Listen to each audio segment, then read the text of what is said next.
Sebab Bapak dulu belum mau bersahadat dulunya tuh? Karena hidayah belum turun, belum ada kepada diri saya. Hanya pakaian saya sudah Islam, tapi hidayah belum, masih ragu. Masih ragu karena saya di sekeliling Islam itu saya lihat kok perbuatannya juga sama dengan saya. Jadi itu meragukan. Tapi kalau saya selama ini umur 52 tahun masih mau ikut mereka, kapan saya mau bertobat? عما يتساءلون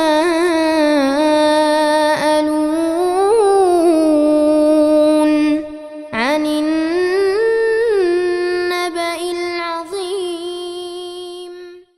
Nama saya sebelum Islam Franciscus Andreas Edi. Sekarang saya sudah mengenal Islam yang sebenarnya menjadi orang Islam, bukan masuk. Tapi sebelum masuk dan menjadi, saya sudah mengenal Islam sejak tahun 1984. Pernah tinggal, bapak angkat saya orang Islam, orang Bugis di Kota Baru. Tapi saya tidak mendapatkan hidayah. Hanya begitu-begitu saja berteman dengan orang Islam seperti biasa-biasa saja. Setelah saya berumur menginjak umur 52 tahun, saat ini dikaruniai anak 4 orang dengan istri yang ketiga. Saya mendapatkan hidayah tahun 2019. Selama 1 bulan saya memimpi terus. Diajak ngaji, diajak sholat, diajak mendengarkan ceramah-ceramah Islam. Tetapi orang yang mengajak itu tanpa ada siapa, tapi suaranya laki-laki. Tidak bisa kita lihat, bayangannya pun tidak kita lihat. Dan sampai mengajak sholat di Masjid Ikhwanul Mukminin. Tetapi saya belum merespon. 1 malam, 2 malam, 3 malam. Itu terus sampai dibangunkan istri, Nigau pun tidur lagi, dilanjutkan itu lagi. Akhirnya saya menjumpai teman yang namanya Wak Chong atau Jakaria yang tinggal di Parit Bulu, Punggur Kecil. Saya bertanya, saya punya mimpi, Wak Chong, mimpi apa? Saya diajak sholat, diajak pengajian dan sebagainya, mendengarkan Islam. Tapi teman ini menjawab, kapan lagi kamu mengucapkan kalimat syahadat? Inilah waktunya. Tapi saya jawab, oke. Saya tunggu lagi, apabila ada ketemu lagi, mimpi lagi, saya siap menjadi orang Islam dunia akhirat bersama keluarga. Rupanya Allah sudah mendengarkan apa yang saya katakan itu, maka terjadi lagi mimpi yang seterusnya sampai 1 bulan. Nah, kebetulan Pak Uca Suherman dari Mandor datang, Pak Ustadz Hoderi yang dari Mandor juga datang, Pak Kiai Slamet Sidik yang dari Singkawang datang. Jadi saya cerita dengan dia. Akhirnya saya akan mengadakan hijrah, yaitu pindah ke yang lama ke yang baru, dari lama ke yang baru, yaitu agama saya Protestan. Jadi lihat-lihat tanggal, pas kebetulan malam minggu tanggal 1 Muharram tahun 2019, tahun 2019, itulah terjadinya saya hijrah, mengucapkan 2 kalimat syahadat. Dengan kata lain, saya undang teman-teman, saudara, orang tua saya pun ada. Bapak kandung saya yang dari Sebangki, Kabupaten Landak. Terus kiai, ustadz, saya kasih tahu, orang yang berselisih politik pun dengan saya datangin, saya rangkul, saya minta maaf. Jadi di situ saya plong. Dalam arti saya sekarang sudah menjadi orang Islam. Bukan masuk lagi. Kalau masuk bisa besok kembali lagi ke yang lama. Kita harus menjadi. Ibaratkan kopi panas, gulanya mantap, kopinya enak, diaduk, itulah dia menjadi. Di waktu Bapak syahadat tuh, Bapak mengundang banyak orang tuh Pak? Iya. Masuk yang non-muslim kan Bapak juga Bapak undang? Iya. Bisa Bapak jelaskan lebih detail nggak Pak? Kenapa Bapak undang? Supaya saya ini tidak dikatakan main-main dengan agama. Kalau orang yang dikatakan memimpin agama itu kayaknya orang yang munafik. Tapi alhamdulillah sampai sekarang kegiatan apapun di Islam ini saya ikuti. Makanya merdekalah saya dalam Islam. Dulunya tidak merdeka, masih ada mikir ini, mikir itu dan sebagainya.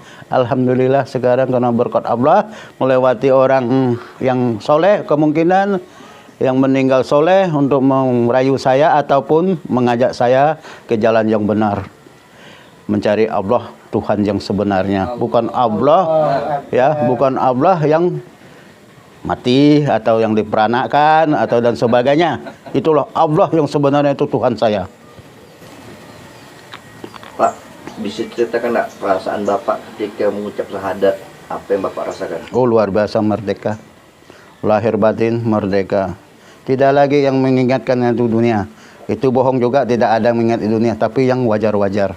Kalau dulu seakan-akan saya tidak mau akan mati mengumpulkan harta dunia. Kita bersaing dengan saudara, bersaing dengan tetangga. Tetangga beli mobil, saya harus beli kapal. Itu dulu. Tapi sekarang alhamdulillah. Apa yang ada itulah dia. Karena itu tidak kita bawa mati.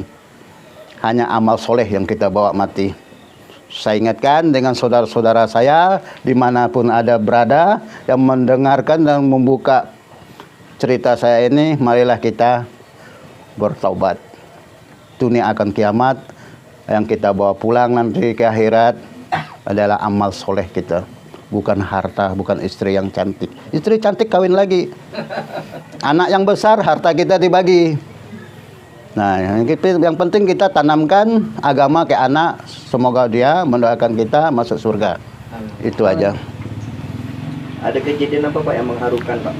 Yang mengharukan itu ya banyak. Yang mengharukan, saya ketemu dengan sepupu yang sudah muslim dulu. Dari sebelah bapak, sebelah mama, tadinya kami tidak saling mengenal saudara, karena kita saudara banyak. Saudara sebangsa, saudara seiman, saudara sekandung, saudara senegara. Tapi ini udah ketemu saudara seiman, yaitu pengikut Nabi Muhammad SAW. Allah Subhanahu wa Ta'ala itulah Tuhan kami. Tuh.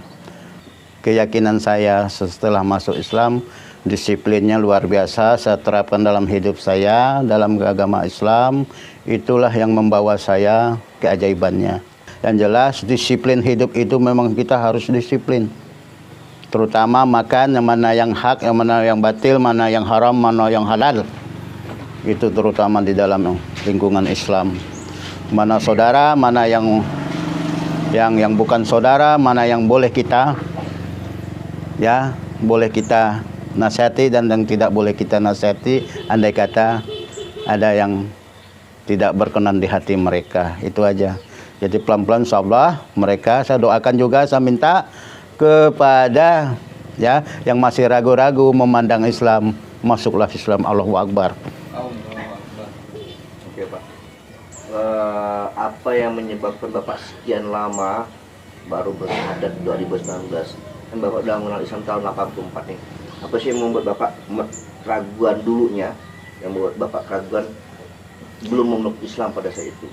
Keraguan itu banyak. Karena sikit-sikit ini tak boleh, sikit-sikit itu tak boleh. Sedangkan di dalam agama lain, Allah ciptakan segala sesuatunya itu kan harus dimakan kalau binatang. Kalau ikan apa aja dimakan. Kalau minuman apa aja dimakan. Rupanya Allah ciptakan semuanya itu ada yang boleh, ada yang tidak. Itulah cobaan kita, itulah aturan kita menjadi orang Islam. Sebab Bapak dulu belum mau bersyahadat dulunya tuh Karena hidayah belum turun, belum ada kepada diri saya. Hanya pakaian saya sudah Islam, tapi hidayah belum, masih ragu. Masih ragu karena saya di sekeliling Islam itu saya lihat kok perbuatannya juga sama dengan saya. Jadi itu meragukan. Tapi kalau saya selama ini umur 52 tahun masih mau ikut mereka, kapan saya mau bertobat? Karena Allah tidak bisa merubah suatu kaum kalau tidak kaum itu sendiri yang merubahnya, diri kita. Itu Allahu Akbar. Nah, saya kira pesan saya kepada kaum muslimin yang keturunan, marilah kita mewaspada diri, rajin-rajinlah kita menjalankan perintah Allah dan menjauhi larangannya. Sifat-sifat kita buruk itu jauhkanlah. Berilah saya contoh yang orang yang baru menjadi orang muslim.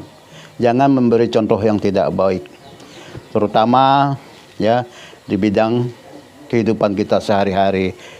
Itu aja yang saya minta. Bagi saya sendiri, koreksilah saya sendiri sebagai pribadi dan tegurlah saya andai kata saya salah.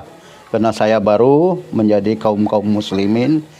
Kalau saya salah, tegur saya. Jadi sebelum dan sesudahnya saya minta maaf kepada halayak ramai, saudara, orang tua, baik pun sepupu yang sudah muslim. Mari kita bersatu tegakkan kalimat syahadat la ilaha illallah Muhammad Rasulullah. Allahu Akbar. Hanya ini yang saya sampaikan. Wassalamualaikum warahmatullahi wabarakatuh. عما يتساءلون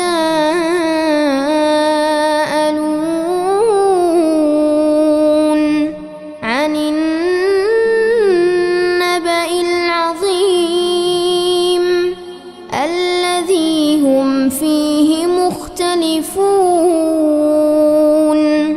كلا